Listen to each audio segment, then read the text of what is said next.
Bianucci. Spot on, actually. Oh, fuck yeah. Ryan Bianucci, everybody. Give it up! Yeah, Ryan! She calls me. Alright, listen up. 5 to 10 is talking. I'm actually really glad to be back up here. I haven't been able to do anything like this since I was back in my home state of Colorado. And now I'm here. So I went from 300 days of sun to vitamin D deficient pretty quickly. Some more things about me. I am 5'8", and I'm single, which is redundant. I was born in 2001, which should make some of you feel pretty old if it does. Yup. Your mom is still in the crowd. You've got about 5 minutes to diagnose me with something, and then you got to let me know as soon as you figured it out, alright? So that's going to be our little agreement here. So being born in 2001, I missed a lot of recorded history. Most of it, actually, I would argue. And I'm bummed about that. I honestly actually am bummed about that, because that means that I missed the heyday of Ozzy Osbourne. Yeah, alright, we got some Ozzy fans in the crowd. If you don't know who Ozzy Osbourne is, he was the front man for a little band called Black Sabbath. He was also known every once in a while to take a look at a small avian mammal and say, that shit looks delectable. We're not talking about the bat, though. We're not talking about the bat. Actually, quick aside, if you guys aren't as invested in Ozzy Osbourne's life as I am, you might not know that he was actually in the hospital with a non-COVID sickness, an illness, not too long ago. And that kind of surprised me because I didn't know anything biological could survive in his blood. What we are going to talk about today, though, is the story of Ozzy Osbourne singing "Take Me Out to the Ball Game" at a Cubs game in 2003. Now, if you haven't seen the video, I cannot recommend it enough. It is so funny because it goes exactly how you think it would go to have Ozzy Osbourne performing anything in the early 2000s. And really, it's not even the performance that I think it's funny, it's how they managed to convince him to do it. Because who thought that was a good idea? Ozzy Osbourne should have been shielded from public view, and not for his own sake. You know? How I imagine that conversation with his manager went is he gets approached, and his manager goes, "Hey Ozzy, do you want to, perform a song at a baseball game?" And Ozzy Osbourne goes, "No, I don't," or I guess he's British, so blimey, "No, I don't want to do that. I don't even know what baseball is." He goes, "Oh, come on, baseball, the sport with the balls and the bats." And Ozzy Osbourne goes, "There's going to be fucking bats." Now, for those of you keeping time, that was a 2.5-minute pun, so we're in for a long night. Now, if you can't tell just by looking at me, I was a speech and debate kid in high school. And I wanted to tell you a little story about that. Really, I guess it's a story about my friend Abraham. Now, Abraham is a phenomenal guy. Abraham, 6'3", 250, wrestler, and in sophomore year of high school, sold me edibles in the form of Starburst gummies. At one point in my sophomore year of high school, the speech and debate program was taking a trip to Nebraska for a tournament. And we were flying out on a Friday evening. So the day of, in class, the teacher was fielding questions from all the students, stuff like what time should we be there, what should we pack, what are airplanes, all of the basic stuff. Abraham raises his hand, and he goes, "Hey, so if I were to bring, some gummies, would that be able to get through security?" And my teacher goes, "Yeah, you're fine." And he goes, "Okay, wait. But, Starburst gummies, those ones. If I were to bring those, would that get through security?" And he's like, "Yes. You'll be fine." He's, "Okay, wait, one more, but 4 bags. Would that get flagged as a liquid?" But he's like, "Are you talking about drugs?" No. I just really like Starburst gummies. I want to make sure they get through security." And he's like, "Yes, you fucking weirdo. They're gonna be fine." Who asked me that question? And so we fast forward to the airport, and he pulls me aside as soon as I get there, and he opens his backpack for me, and inside there's a bag. That big, right? Filled to the brim with edibles. And I said, "Abraham, we're gone for 2 days." And he said, "I want to be prepared." And I said, "For nuclear fucking warfare? How much is in there?" And he goes, 1,200 milligrams. For those of you, particularly Lisa, who might not know, 1,200 milligrams is too much for a 2-day trip. It's too much for a 2-day trip. So we go through security. I get out before he does. He comes and finds me afterwards. He's flushed. He's pale. Something bad happened. He goes, Ryan, I fucked up. I was like, you fucked up? How'd you fuck up? And he goes, I pussied out. I was like, you pussy? You had to throw away all those edibles? No. No. For those who aren't caught up, Abraham, did you take all those? I said, Abraham, you're gonna die. We're performing in a speech competition 12 hours from now. And he goes, I guess I'm just in for the ride. So we get to our gate and we put all of our stuff down. Everyone goes to get some food and drink, except for Abraham, who is sat very politely at the seats at the gate, looking like he is about to be shipped off to fucking Normandy in 1945. And the next time I saw him was on the plane, and his eyes were completely blood red. He was drooling out of both sides of his mouth, and it told me one thing. The plane was level. Which is important. And so we fly to Nebraska, and we get to our hotel. I'm not rooming with Abraham. He's got his own room. But you know when you meet someone for the first time, and you only learn like 2 or 3 things about them, and then nothing about them anymore surprises you? As soon as we walked in this room, this guy I'd never met before, doesn't even put his stuff down, just takes off his pants. That was the first thing he did. I get it. It's been a long day. He starts shadow boxing. Ryan, you shadow box?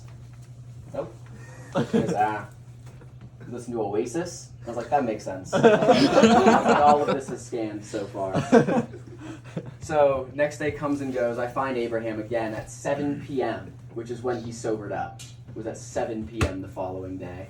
And he comes to find me, and he goes, Ryan, hooked up with a girl. And I said, no, you didn't. And he goes, nah, man. I mean, I found this girl. We were vibing. We were talking. I took her to the bathroom. Now, this is the part where I should have told him that he had actually spent the last 3 hours face down on a cafeteria table and no one could move him. But I felt like he earned this one. Like he deserved that one. I ended up seeing him again about a week later at lunch, and he comes up to me and he goes, yo, Ryan, I'm on 400 milligrams of edibles right now. And I said, why would you do that? And he says, well, I took 1,200 last week and it turned out okay, so couldn't argue with him. So I used to work at a grocery store as well, and one time I had just clocked in, and when you just clock in, you go to talk to your managers because they could want you to do any number of things, from pushing carts to bagging groceries. That's all of them.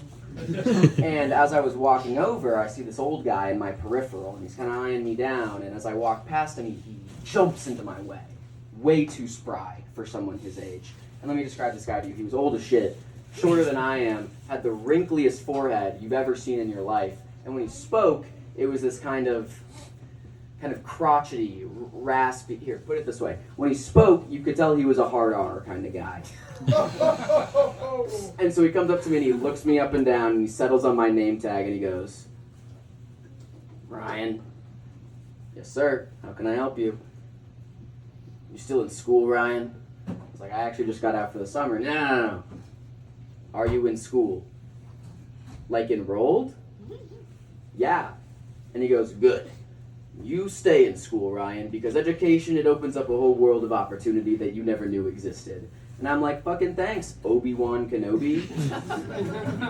Like, let me do my job. So he goes to do his thing, I go to do mine. They put me on carts. When you're on carts for an hour. Now, you think most people could get their shopping done in under an hour. This is called foreshadowing. Because when I come back inside, who do I see but Obi-Wan Kenobi? Now flanked by 2 other people. One's a woman who, like him, had seen better days.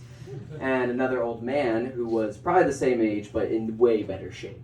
And so Obi-Wan comes up to me and he goes, you know, Ryan, when I was 18, I joined the Navy. Got in a real bad car accident and blew off my leg. Pissed me off. And I looked down, holy shit. He didn't have a leg. And I completely missed it the first time I saw him. And worse than that, he said that to me as the opener to a conversation. That was his jumping off point. We go from there. What do I say to that? So I was like, you know, why'd you join the Navy? And he goes, you know, I was young. I was angry, I had a realized sex drive, and he points to the lady that he's with, and then back to me for approval. And now I'm in a tough situation because I cannot lie to him, but I also cannot tell him the truth. In retrospect, what I should have said was that she looks like Marilyn Monroe. Because it's true, she actually did look like Marilyn Monroe. She just looked like what Marilyn Monroe looks like right now. And he goes, my back hurts. And I was like, do you want me to help you carry out your groceries? And the other old guy pipes up. And he goes, you don't need any help. And Obi-Wan is like, I just got back surgery, I could use the help. And they start bickering over me. Granted, I'm not gonna lie. I've always expected someone to fight over me. Look at me, I'm cute as shit. Alright? Didn't expect us to be two old guys. But you take what you can get. So once they're done fighting, he turns to me and he says, you know, Ryan, I turned 62 last week. Which caught me off guard, because he looked a day over 95. And he said, and I went to the doctor, which I thought was a good thing to do, given how he looked at the age that he claimed to be.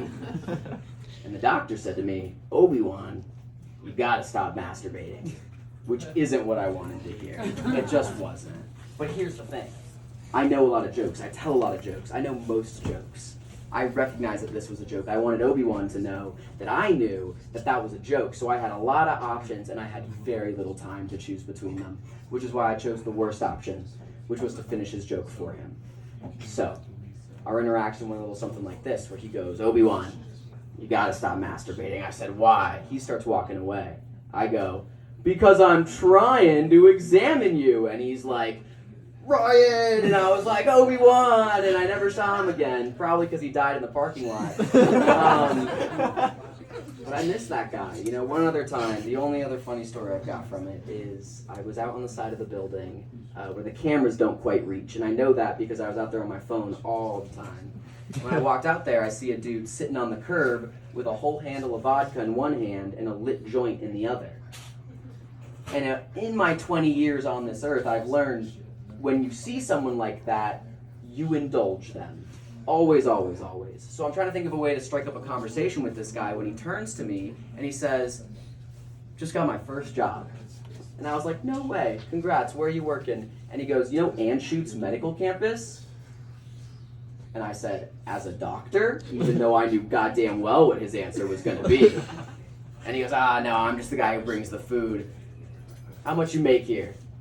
And I was like, 11. And he goes, I make 20. Like it's a pissing, dude, you're getting twisted in a grocery store parking lot on a Tuesday afternoon. At best, we break even. At best.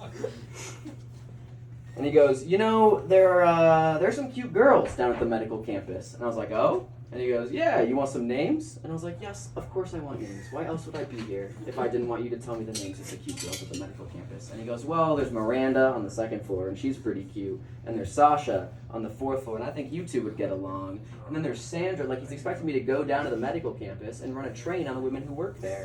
Like Genghis Khan, but with consent. So we talked for a little while longer. And as we're kind of coming to the natural end in our conversation, he goes, you know what, Ryan? He says, you are kind, you are intelligent, you are funny. And I was like, let's keep this shit up. He said, you know why? And I said, tell me. And he goes, it is because you are white.